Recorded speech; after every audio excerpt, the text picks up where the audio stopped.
গত ক্লাসে আমরা আলোচনা করেছিলাম ভার্বাল কমিউনিকেশনে স্পিকিংটা কী গুরুত্ব রয়েছে।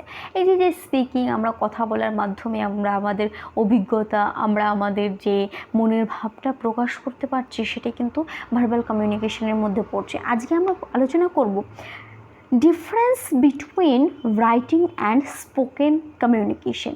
এই যে লিখিত আর মৌখিক দুটোর মধ্যে তো তফাৎ রয়েছে।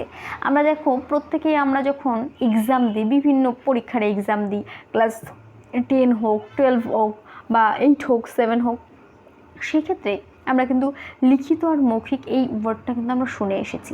তাহলে এই লিখিত আমি প্রথমেই বিগত ক্লাসে আমি আলোচনা করেছিলাম যে লিসনিং, স্পিকিং, রিডিং, রাইটিং এই চারটেই কিন্তু আমাদের ভার্বাল কমিউনিকেশনের মধ্যে পড়ছে। তাহলে এই চারটে কিভাবে ভার্বাল কমিউনিকেশনের মধ্যে পড়ছে বা কোন পার্টে যাচ্ছে, সেটা কিন্তু আজকে আমরা আলোচনা করব। কি ভার্বাল কমিউনিকেশনের দুটো পার্ট, একটা হচ্ছে রিডিং অ্যান্ড রাইটিং আর একটা স্পিকিং অ্যান্ড লিসনিং। তাহলে রিডিং অ্যান্ড রাইটিং একটা, আর একটা কি স্পিকিং অ্যান্ড লিসনিং। যেটা রিডিংয়ের ওপর, আমরা প্রত্যেকেই জানি রিডিংয়ের ওপর রাইটিংটা ডিপেন্ড করছে বা রাইটিংয়ের ওপর রিডিংটা ডিপেন্ড করছে। এই ক্ষেত্রে আজকে আমি কাউকে টেক্সট মেসেজ করছি বা ইমেল করছি, তাহলে আমি যদি সঠিকভাবে লিখি, তবে যে পড়বে, যার কাছে যে মেসেজটা যাবে, সেও কিন্তু সঠিক জিনিসটা পড়তে পারবে। আমি যদি ভুলভাল হয়তো সঠিকভাবে সেন্টেন্সটাকে লিখতে পারিনি, বা আমার অভিজ্ঞতাটাকে সঠিকভাবে প্রেজেন্ট করতে পারিনি, বা আমার মনের ভাবটাকে সঠিকভাবে প্রেজেন্ট করতে পারিনি, তাহলে যে পড়বে তার কাছেও কিন্তু সেটা সঠিকভাবে প্রেজেন্ট হবে না। তাহলে কি আমার রিডিংটা যেমন প্রয়োজন, রাইটিংটাও তেমন প্রয়োজন। এটা কিন্তু কমিউনিকেশনের মধ্যে, ভার্বাল কমিউনিকেশনের মধ্যেই পড়ছে। তাহলে ভার্বাল কমিউনিকেশনের মধ্যে পড়ছে রিডিং অ্যান্ড রাইটিং। আরেকটা যেটা পোর্শন রয়েছে, সেটা হচ্ছে লিসনিং অ্যান্ড স্পিকিং। আমরা প্রত্যেকেই জানি যে আগে আমরা শুনতে শিখি, একটা কথা আছে যে বোবা হয় যারা বেশিরভাগ 99% বোবা হয়, যে তারা ভালো করে শুনতে পায় না, তাই কিন্তু তারা বোবা হয়। তারা বলতে পারে না, শুনতে পারে না, ফলে তারা বলতে পারে না। এটাই তাদের সমস্যা। এমন নয় তারা বলতে পারে না, শুনতে পায় কিন্তু বলতে পারে না, যেটা আমাদের ভুল ধারণা প্রত্যেকেরই। অ্যাকচুয়ালি তারা শুনতে পায় না, তাই তারা বোবা। তাহলে আমি যদি সঠিকভাবে না শুনি, এই যে ছোটোবেলায় ছোটো বাচ্চারা কি তারা কি বলতে পারে না, তো তাদেরকে বারবার শেখানো হয়, বলে বাবা, বাবা, কাকা, মামা, তাদেরকে শেখানো হয়। শুনে শুনে শুনে শুনে শুনে শুনে ধীরে ধীরে ধীরে ধীরে কিন্তু তারা ওয়ার্ডগুলো ক্যাপচার করে। তাহলে স্পিকিংয়ের ক্ষেত্রে কিন্তু লিসনিংয়ের প্রয়োজন রয়েছে। তাহলে এটাও কিন্তু আমাদের ভার্বাল কমিউনিকেশনের মধ্যেই পড়ছে। এইবার দেখব রিডিং অ্যান্ড রাইটিংয়ের মধ্যে কী পড়ছে।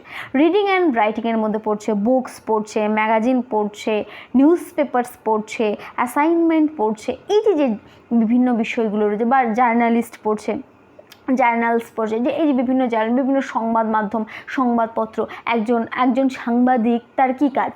একজন সাংবাদিক, সে তো হয়তো কোনো সুন্দরবনে হোক, কোনো একটা বাঘ নিয়ে বা কিছু নিয়ে একটা রিপোর্ট করলো, তার রিপোর্টটা আমাদের পর্যন্ত সে কী করে পৌঁছাচ্ছে, বা তার অভিজ্ঞতাটা সে কী করে যে পশুর সঙ্গে লড়াই করে যে বেঁচে ফিরলো, তার প্রাণে বেঁচেছে, তার অভিজ্ঞতাটা কী করে আমাদের কাছে পৌঁছে দিচ্ছে, তার সেই নিউজ পেপারে সুন্দর করে প্রেজেন্ট করছে। সেটাই কিন্তু ধীরে ধীরে ধীরে ধীরে তার অভিজ্ঞতাটা কিন্তু আমরা জানতে পারছি। এটাও কিন্তু একরকমের নন ভার্বাল কমিউনিকেশনের মধ্যে পড়ছে। নেক্সট কি ইমেইল, লেটার্স, মেসেজ, ইডিসি। এছাড়া রয়েছে নোটিশ, ইনস্ট্রাকশন, ম্যানুয়ালস। এই যে বিভিন্ন নোটিশ দেওয়া হয় যে কাল কলেজ ছুটি, সেই উপলক্ষে একটা নোটিশ দেওয়া হলো। সেক্ষেত্রে কি এই নোটিশে, তার মানে আমি বলতে চাইছি কালকে কলেজ ছুটি, তোমরা কিন্তু কেউ আসবে না। আমি আমার একটা বক্তব্য সেখানে লিখেছি, তো আমার একটা কমিউনিকেশন সেখানে লিখেছি, তো সেটা তো আমাদের কাছে সঠিকভাবে পৌঁছাচ্ছে। তখনই তো এই কমিউনিকেশনটা সম্পূর্ণ একটা কমিউনিকেশন হলো।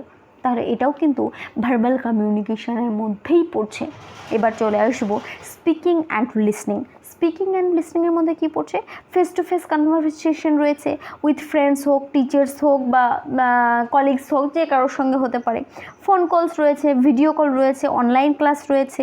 এছাড়া রেডিও রয়েছে, টিভি, ভিডিও, মিউজিক বিভিন্ন, এগুলোর মাধ্যমে কিন্তু আমরা বার্তা দিয়ে থাকি।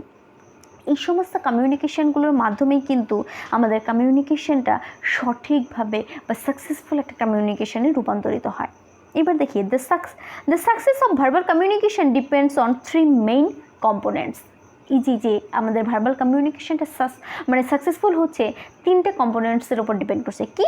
দ্য ওয়ে উই কমিউনিকেশন, পদ্ধতিটা, কোন পদ্ধতিতে আমরা কথা বলছি, এই কমিউনিকেশনটার মেন পদ্ধতিটা কি, সেটা একটা। নেক্সট কি? The word we use to communication, আমরা কমিউনিকেশনের সময় কোন শব্দটা ইউজ করছি বা কী শব্দটা ইউজ করছি। Next, the way we are understood by others, কোন পদ্ধতিতে আমি তাকে বোঝানোর চেষ্টা করছি বা অপরজনকে বোঝানোর চেষ্টা করছি। এই পদ্ধতিগুলো মেনটেন করেই কিন্তু আমরা একদম সঠিক এবং সাকসেসফুল, একদম সঠিক একটা গুড কমিউনিকেশন তৈরি করতে পারি। সেটা অবশ্যই ভার্বাল কমিউনিকেশন। আশা করি প্রত্যেকেই বুঝতে পেরেছো। যদি কারো কোনো সমস্যা হয় অবশ্যই জানাবে, সেটা ক্লিয়ার করার চেষ্টা করব। আজকের ক্লাস এইটুকুই।